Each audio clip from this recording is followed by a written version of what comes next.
Nós, da oposição a esse governo nefasto de Michel Temer, temos combatido duramente todo o desmonte do Estado brasileiro que tem sido perpetrado por essa trupe de salteadores que comanda o Palácio do Planalto. Por esse ilegítimo governo que se dizia de salvação nacional e que se mostrou, como sempre nós denunciamos, um governo de destruição nacional.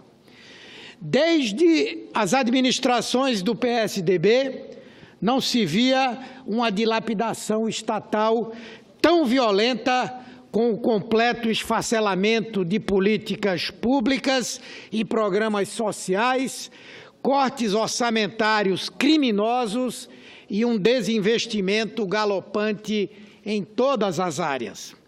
Cerca de 400 unidades próprias do Farmácia Popular fechadas, mais de 1.500 credenciadas, indiscriminadamente desligadas. O Sistema Único de Saúde entregue ao sucateamento. Na educação, o FIES e o ProUni foram desfigurados. Aniquilou-se o Pronatec. As universidades federais estão sendo asfixiadas com uma tesourada de 45% nas suas verbas, que vai paralisar anos de pesquisa, fechar laboratórios e enterrar qualquer possibilidade de avanços. O país está mergulhado em um caos social sem precedentes, amargando um índice cada vez maior de desempregados, cujo número já supera a casa dos 14 milhões, com um alargamento sensível da camada de pobreza da nossa sociedade. E aí está o Bolsa Família, um programa premiado internacionalmente, o maior programa de inclusão social da nossa história, reconhecido em escala planetária como um modelo de combate à miséria e à exclusão, completamente esfacelado. Temer determinou o desligamento sumário de 543 mil famílias beneficiadas pelo programa, e isso no momento em que o país está engolido pela recessão, com milhões expostos à miséria. É essa a grande contribuição desse governo decrépito para o combate à crise. Jogar uma massa de seres humanos desvalidos, muitos deles crianças, idosos e pessoas com deficiência, no fosso da pobreza, da indigência e da falta de esperança. A consequência direta da retirada desse cinturão de proteção social, criado em torno dos mais pobres pelos governos do PT, é um aumento vertiginoso dos índices de violência. De norte a sul, as famílias brasileiras estão sendo destroçadas por uma onda de criminalidade assombrosa. Está o exemplo de Pernambuco, que só nos 7 primeiros meses deste ano já contabilizou mais de 3.300 homicídios, quase 1.000 a mais do que no mesmo período do ano passado. 16 pessoas são assassinadas todos os dias no meu estado, o que faz da vida um bem banal, exposto a permanentes ataques. Está aí o Rio de Janeiro, que sempre foi vitrine do Brasil no exterior e hoje vive uma situação falimentar, provando que a violência não escolhe suas vítimas. A cada dia, um policial militar é morto naquele estado. O que faz Michel Temer para enfrentar esse problema? Cortou 44% dos recursos destinados às Forças Armadas, o que provoca diretamente a abertura das nossas fronteiras à criminalidade, com o favorecimento da entrada massiva de armas e drogas no nosso país.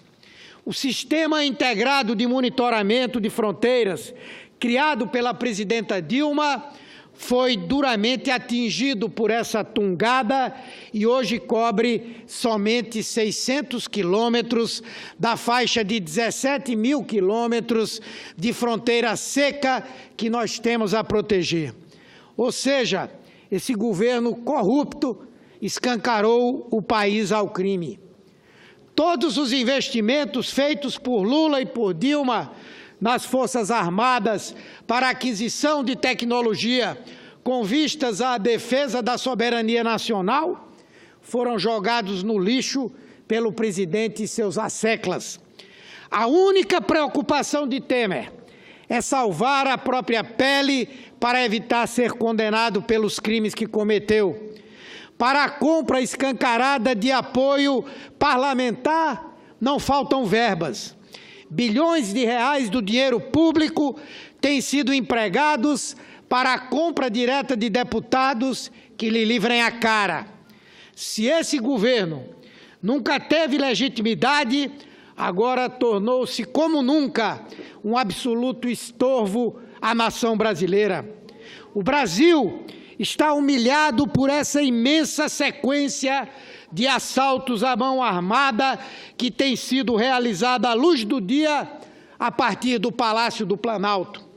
São agências de bancos públicos fechadas aos milhares, empregados e servidores públicos ameaçados de desligamento, as terras públicas entregues a preço de banana aos estrangeiros, nossas empresas sendo vendidas, enfim, o Estado sendo terrivelmente espoliado por todos os lados em tenebrosas transações, sem quaisquer pudores, sob os aplausos acalorados do PSDB e do DEM.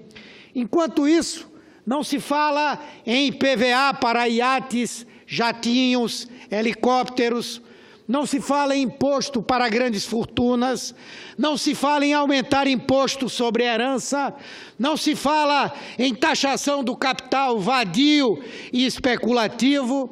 E agora há pouco o senador do Amapá, nosso companheiro Capiberibe, nos lembrava da necessidade de taxação de lucros e dividendos, né, nesse país. O que fala esse governo é imposto para os pobres e alargamento do déficit fiscal para se gastar mais dinheiro com negociatas políticas à custa da saúde e das contas públicas. Hoje o governo anunciou o aumento da meta de superávit, aliás, meta de déficit, atingindo 159 bilhões de reais nesse ano de 2017 e no ano que vem a mesma coisa. E Dilma foi derrubada com o argumento de que havia promovido o desequilíbrio fiscal.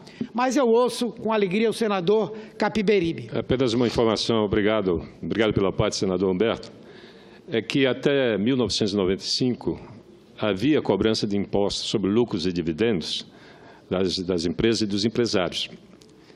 O governo Fernando Henrique Cardoso revogou a lei que promovia a cobrança desses impostos. Nesse momento de crise, com um déficit que deve chegar a 160 bilhões, 165 bilhões, se devolver a cobrança, em um ano 70 bilhões de reais no caixa do governo. E isso não seria regressivo, porque não incidiria em mais nada, seria um imposto em cima daqueles que não pagam impostos. São os mais ricos no Brasil, são exatamente aqueles que não pagam imposto. Isso é uma questão de justiça e nós vamos trabalhar, eu estou comprometido com isso, fazer um requerimento de urgência, pedir para essa casa, né, tomar providência. Eu tenho certeza que todos vão estar de acordo, tanto a oposição quanto os governistas, para que a gente aprove o retorno dessa lei. Sem dúvida, nós votaremos nessa proposição. Não, é só para dizer que só 2 países do mundo têm isenção de tributos sobre lucros e dividendos. Brasil e Estônia. São os únicos países do mundo, senador Capiberibe. E Vossa Excelência tem um projeto que trata desse tema, nós queremos que ele seja votado. A oposição terá a maior alegria de votar com o governo numa proposta como fazer os ricos pagarem imposto no Brasil. É uma vergonha Um escândalo que faz corar a cara até daqueles que, de uma maneira ou de outra, fizeram escada para que Temer chegasse onde está. Hoje mesmo, o insuspeito juiz Sérgio Moro sugeriu numa entrevista de rádio que o Brasil está sendo governado por gangsters. Nessa intervenção, especificamente, ele foi muito infeliz, mas tem toda a razão. Faltou apenas considerar que se hoje há um governo de gangster, muito disso é culpa dele, que perseguiu uma presidenta honesta até que tivesse viabilizado por completo o golpe que a derrubou. Estou concluindo, presidente. Então, quero dizer que a oposição a esse governo trágico está crescendo a cada dia, assim como cresce a impopularidade de Temer, o presidente mais detestado da história. Estamos cada vez mais fortes, numa luta integrada por aqueles que são adversários da derrocada do Estado e da destruição do patrimônio nacional. Estamos cada vez mais unidos em torno de um projeto de reconstrução do país, um projeto que devolva o Brasil aos trilhos e dê a todos os brasileiros o direito de sonhar e, principalmente, de construir com as próprias mãos uma vida promissora para si mesmos e para suas famílias. Obrigado pela tolerância, senhor presidente. Muito obrigado a todos e a todas.